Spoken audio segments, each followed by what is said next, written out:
Hey guys, Serena Williams here, and we're gonna go through a weekend update. So this past weekend was, what was the date on this? I think today is the 27th, this weekend is Easter Sunday.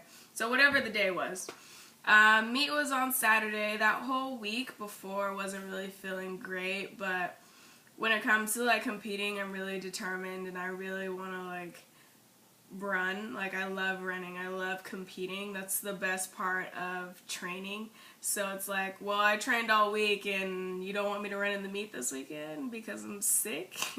And I'm kind of just like, I'll be fine. So that whole week I wasn't feeling great and my practices weren't as good as they were normally, but I was still determined to run in the meet, mainly because the weekend before I had to run 2 hurdle races back to back, and the first hurdle race felt amazing. So I just wanted to see exactly where I was at in my training. So I came to the conclusion that depending on how I felt on Thursday would dictate if I ran on Saturday. And Thursday came around and I felt great. I was like, okay, cool, like I'm really excited, my legs were good, I didn't feel sick or like anything like that. So I was ready to go. So me and a friend drove down or up to LA for the meet on Saturday, and that night we had shrimp and like garlic and a bunch of other stuff, food and stuff, and yeah, so we pigged out on that. And then that night when I was going to bed, I was trying to figure out what smelled like onions. And the whole night I was just smelling this onion smell, and I was just like, what the heck? Like, I took a shower, I brushed my teeth, I did everything. And I just thought it was the room that I was sleeping in. So the whole time I'm like trying to figure out what smells like onions, and I'm just like, whatever. I fall asleep eventually. And then I wake up in the morning and I still smell this onion smell and I feel sick, and I'm just like, oh, what is this? Like, what's going on? I don't know if you can hear it now, but I'm still sick. And so I go and ask my aunt, the one that locked the keys in the house, yeah, that same aunt. I ask her, like, do my hands smell like onions? And she smelled them. And she's like, oh my god, your hands smell like, they stink. They're horrible. They smell like onions. So I'm like, okay, well, how do I get rid of it? Like, I told her, I was like, the whole night I thought it was just the room that you had me sleeping in that smelled like onions. And she's like, no, those are your hands, honey.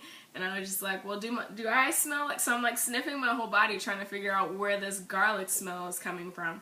And she's like, it's just your hands. And so I'm like, okay. Well, she gives me all these like lemons and limes, and so I pretty much take like a lemon sugar shower, exfoliate, and then like to get the onion smell off, garlic smell off of me.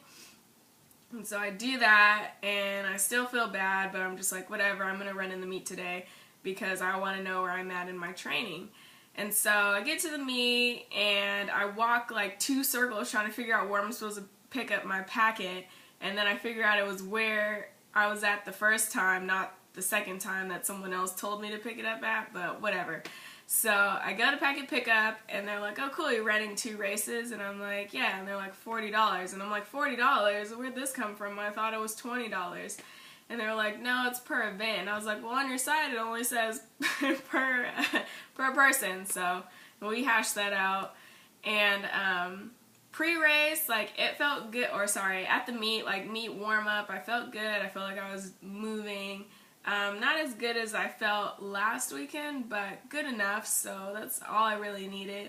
I met a hurdler from Japan who was here training at the training center for a few days, and she was really nice. She didn't speak a lot of English, but she was very inquisitive as to what I was doing and things, not that she can do to better herself, but just seeing like where we are as Americans and the whole like hurdling aspect of it. So it was really cool talking to her, even though it was very few words and more of like sign language and like doing things like this, but she understood a lot and we got a lot out of that, considering neither one of us spoke each other's language, so I thought that was pretty cool.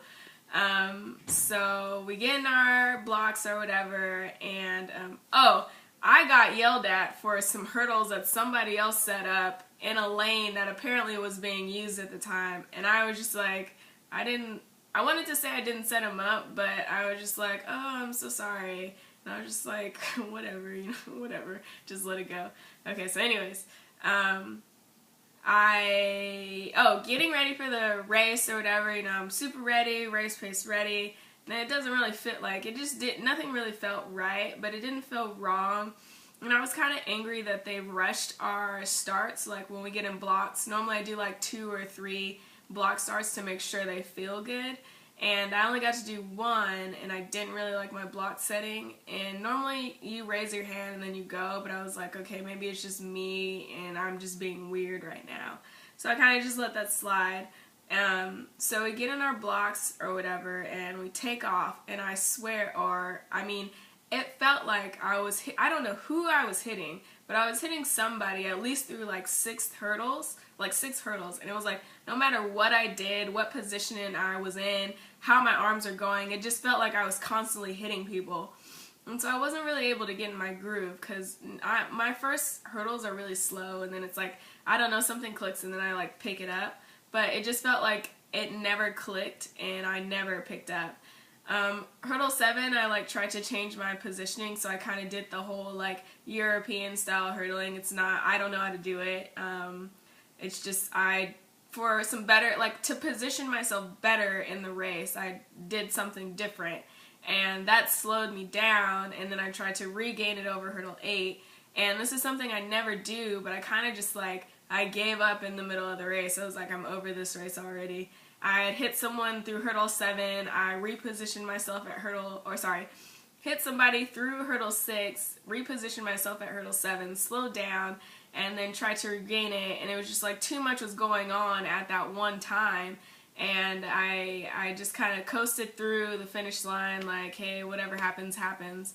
But what I did take away from the race is that I know now like how different things feel in that race, and how or what to do next time as far as like me hitting people in the race and positioning and pretty much learning how to block that stuff out. It's really hard to block things out when it's like invading your bubble every time you're running. So I guess my next challenge is just learning how to run in that type of atmosphere. And it was a really good race too. The girl that won it ran 12:94, which is like a phenomenal time. I ran 13:63, which is cool considering for what was going on in that race. It's not what I wanted to run, but for this time of the season and where I'm at in my training, I can accept that as a time.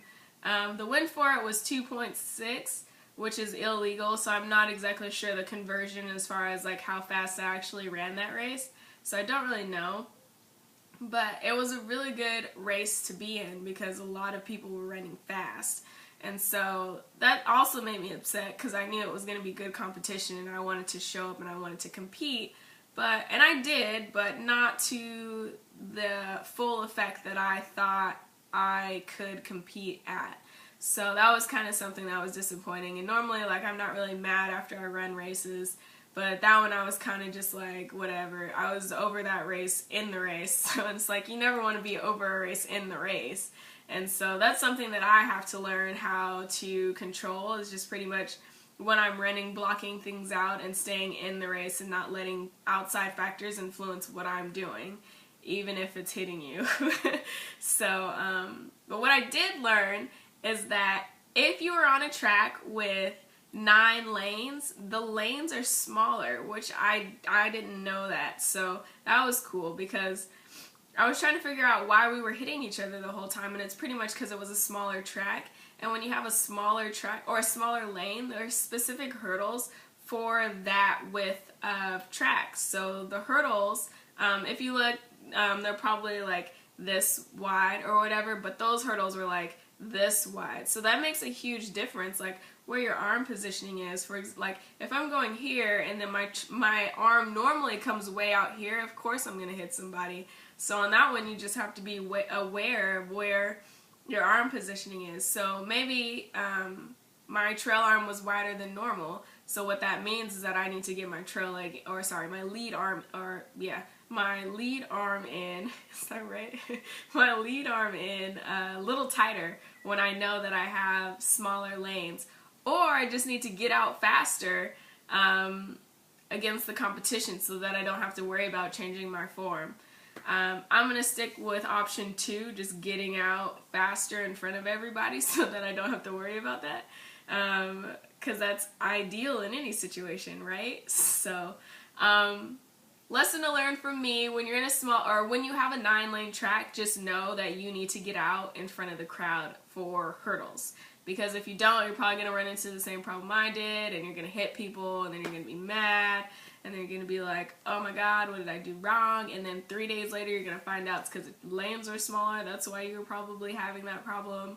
So, I'm really happy about that meet still, because it was a learning experience. Feeling under the weather and running is cool. I don't really like it, but whatever, you know. Life is life. You're gonna have sick days and run sick, so just learn how to control it. Juice up before you go, as in Gatorade. Eat fruits and veggies, drink tons of water, and that's pretty much it for today. So thank you guys for following me on my career. Leave comments, like, share, let me know what you want to know, and I will talk to you guys later. Bye.